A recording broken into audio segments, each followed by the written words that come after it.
Assalamualaikum warahmatullahi wabarakatuh. Apa kabar semuanya? Semoga kita selalu berada dalam lindungan Allah Subhanahu wa taala. Baik, saya ucapkan selamat malam kepada Ibu Dr. Mutahharoh Tahir MPD sebagai dosen pengampu mata kuliah kurikulum dan pembelajaran. Saya ucapkan selamat malam juga untuk semua rekan-rekan. Saya ucapkan terima kasih atas waktu dan kesempatan yang telah diberikan kepada kami. Seperti yang telah kita semua ketahui bahwa pada pertemuan kali ini itu waktunya kelompok kami yang menyampaikan materi komponen kurikulum dari kelompok 1. Maka izin memperkenalkan diri. Saya Amelia sebagai moderator dan ada satu rekan saya yaitu Teh Fatimatun Najwa. Baik, langsung saja dalam pembahasan yang pertama yang akan disampaikan oleh saya sendiri, Amelia. Latar belakang. Dalam sebuah pendidikan, kurikulum itu sangat dibutuhkan untuk menjadi panduan dalam pembelajaran. Dengan memiliki panduan kurikulum itu akan menjadikan proses pembelajaran siswa itu menjadi lebih praktis. Nah, kurikulum itu merupakan salah satu asal komponen yang memuat pendidikan. Salah satu faktor penentu untuk mendapatkan kualitas pendidikan. Misalnya itu menjadi seorang guru profesional. Seorang guru itu tidak hanya mengajar, tetapi guru juga mempunyai pengetahuan dan keterampilan yang profesional yang mendukung pembelajaran. Banyak orang yang percaya bahwa menjadi seorang guru atau menjadi seorang tenaga pendidik itu merupakan hal yang mudah. Tetapi pendidik itu tidak hanya mengajar dengan baik. Seorang pendidik juga harus mampu memahami dan mampu merancang sebuah kurikulum. Jadi kurikulum itu mempunyai peran yang sangat signifikan pada dunia pendidikan gitu ya. Nah, kurikulum pula dianggap menjadi strategi pada semua aspek praktik dalam pendidikan. Pendidikan itu tidak dapat mencapai tujuan yang tercapai dan berguna bila kurikulum itu tidak diikuti. Nah, kurikulum itu bisa dijelaskan menjadi dokumen pencerahan yang mencakup tujuan untuk terisi, aktivitas utama, serta pembelajaran yang harus peserta didik itu selesaikan. Nah, seni manajemen dan potensi pendekatan, penilaian yang diciptakan untuk belajar lebih lanjut tentang pencapaian tujuan itu sendiri, serta penerapan dokumen yang diciptakan pada bentuk nyata. Nah, kurikulum itu merupakan indera yang digunakan pada pendidikan serta sebagai arahan untuk semua jenis serta tingkatan kegiatan pembelajaran dalam pendidikan. Proses menaikkan kualitas pendidikan itu tidak sederhana karena liputannya itu bahwa meliputi tidak hanya duduk masalah teknis, namun menantang dan sangat kompleks, misalnya perencanaan, efisiensi, dan efektivitas kesejajaran sistem sekolah. Baik, langsung saja ke dalam pembahasan yang pertama. Yang pertama yaitu ada komponen tujuan. Komponen tujuan dan tindakan memiliki hasil yang diinginkan dan berkaitan erat dengan tujuan pendidikan. Tujuan pendidikan nasional di sini ada 4 poin. Ada poin A, B, poin C, dan poin D. Nah, pendidikan nasional dimaksudkan untuk meningkatkan potensi pelajar terhadap setiap warga negara yang mempunyai potensi. Warga negara yang mempunyai kompeten, mempunyai kreativitas, mempunyai independen, dan demokratis, serta mempunyai bertanggung jawab gitu. Hal tersebut sudah ada dalam Undang-Undang Nomor 20 Tahun 2003 mengenai administrasi pendidikan nasional.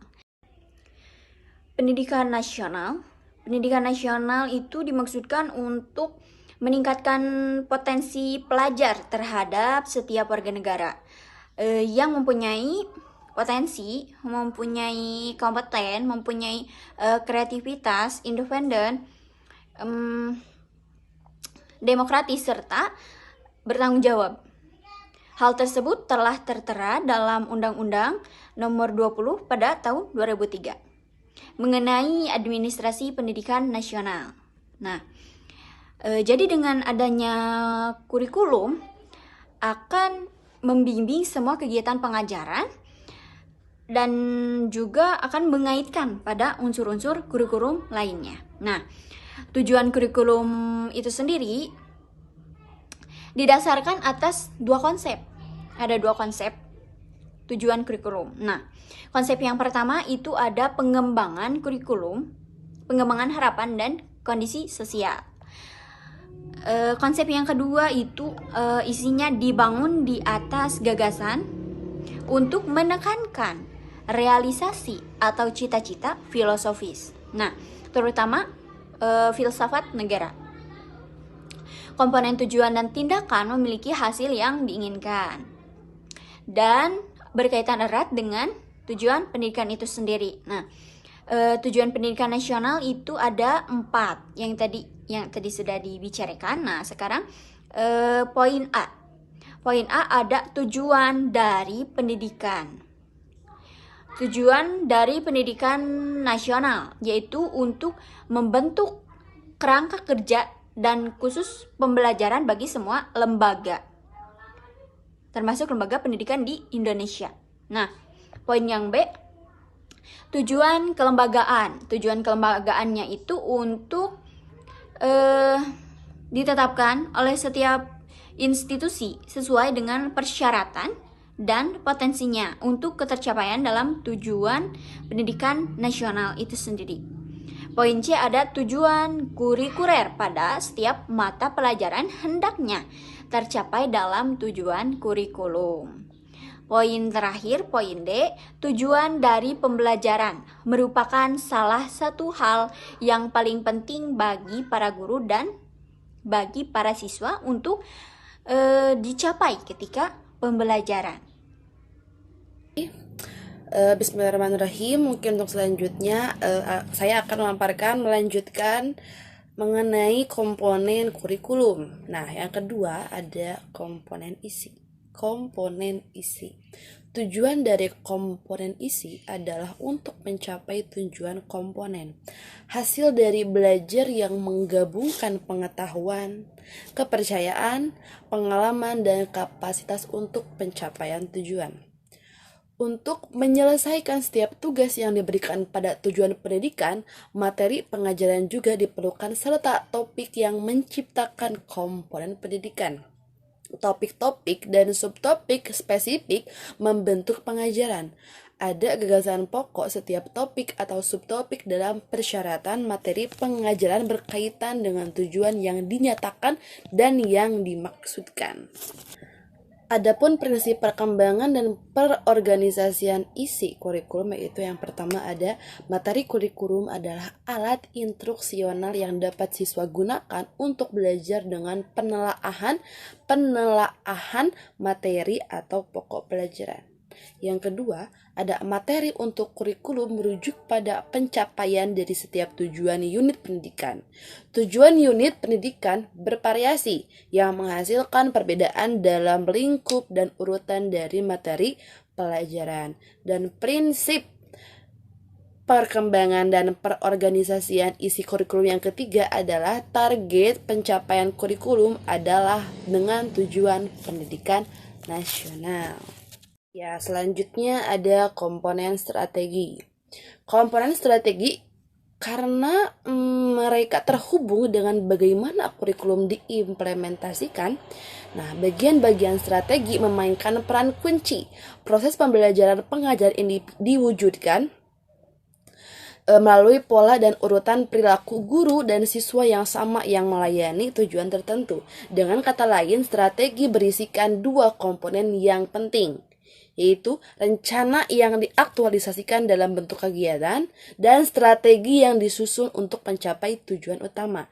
Namun kenyataannya ada banyak hal yang dapat dilakukan seorang guru untuk mengajar seorang murid.